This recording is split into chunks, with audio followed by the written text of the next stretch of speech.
বাংলাদেশের মাটিতে এবার চাষ হচ্ছে সৌদি আরবের মরুভূমিতে জন্মানো সুস্বাদু খেজুর।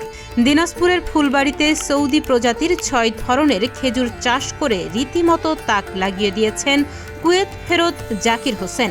মাত্র ৩ বিঘার এই খেজুর বাগানে ফলন ভালো, আয় হচ্ছে লাখ লাখ টাকা।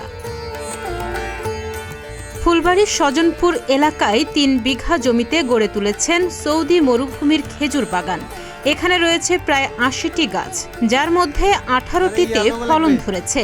মরিয়ম, আজওয়া, খলিজি, মেটজুল, বাহির ও আম্বার এই ৬ জাতের সৌদি খেজুর রয়েছে এই বাগানে। আমি দীর্ঘ ২০ বছর কুয়েত থেকে ওখান থেকে খেজুর দেখে খেজুর খেয়ে আমি ওখান থেকে খেজুর নিয়ে এসে আমার বাড়িতে চারা তৈরি করি। প্রথম আমি ১২ কেজি খেজুর নিয়ে এসে চারা তৈরি করে প্রথমে এখানে ১৯টি চারা রোপণ করি। ১৯টি চারা রোপণ করে ১৭ সালে আমি চারা রোপণ করে ২০২২ সালে আমার প্রথম ফলন আসে ৩টি গাছে। ৩টি গাছের ফলন দেখে আমরা অতি উৎসাহ হয়ে এটাকে খুব ভালোভাবে যত্ন পরিচর্যা শুরু করি। তার পরের বছর আমার ৯টি গাছে খেজুর আসে এবং প্রতিটি গাছে খেজুর ভরপুর খেজুর আসে। এখন আমার এখানে প্রায় ১৯টি গাছে খেজুর আসছে।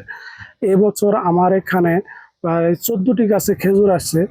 এক একটি গাছে আনুমানিক ১০০ থেকে ১৫০-২০০ কেজি খেজুর হবে। আর আমার এখানে অনেক দর্শক আসে চারা দেখে, খেজুর গাছ দেখে তারা উৎসাহিত হয়ে চারা নিয়ে যায়। যে আমাদের দেশের মাটি কত সুন্দর উর্বর, সোনার চেয়ে খাঁটি, তার বাস্তব প্রমাণ ফলন দেখে। বাজারে এই খেজুর বিক্রি হয় প্রতি কেজি ১ থেকে ১,২০০ টাকা। বাগানে রয়েছে ১২,০০০ চারা। সাধারণত চারা বিক্রি হয় ১,০০০ টাকায়, আর কলমি চারা ১৫,০০০ টাকায়। এই বাগানে কাজ করে স্বাবলম্বী হয়েছেন অনেকে।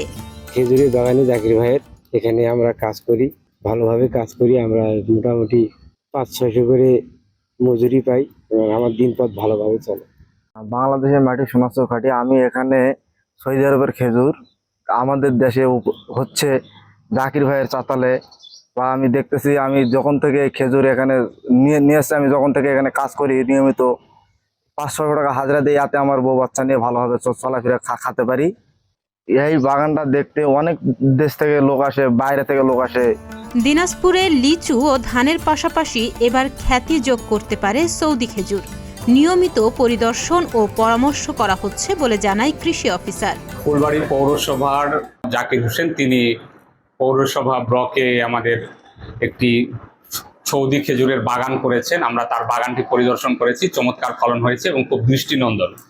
আমরা সেখানে দেখেছি তিনি যে প্রযুক্তিগুলো আমাদের পরামর্শে এবং নিজে তিনি মধ্যপ্রাচ্যে দীর্ঘদিন থেকেছেন, সেই অভিজ্ঞতার আলোকে প্রয়োগ করেছেন। সেই প্রযুক্তিগুলো যদি সঠিকভাবে প্রয়োগ করা যায় তাহলে বাংলাদেশেও সৌদি খেজুর উৎপাদন করা সম্ভব এবং ভালো ফলন পাওয়া সম্ভব।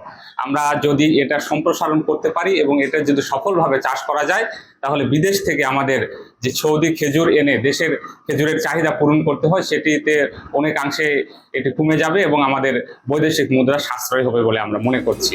দিনাজপুরের মাটি যেমন উর্বর, তেমনি পরিশ্রমী কৃষক থাকলে অসম্ভবকেও সম্ভব করা যায়। তারই উদাহরণ জাকির হোসেনের খেজুর বাগান। জাকির হোসেনের এই উদ্যোগ হয়ে উঠতে পারে সম্ভাবনার অনুকরণীয় দৃষ্টান্ত। তাহমিয়া ইয়াসমিন, প্রতিদিনের বাংলাদেশ।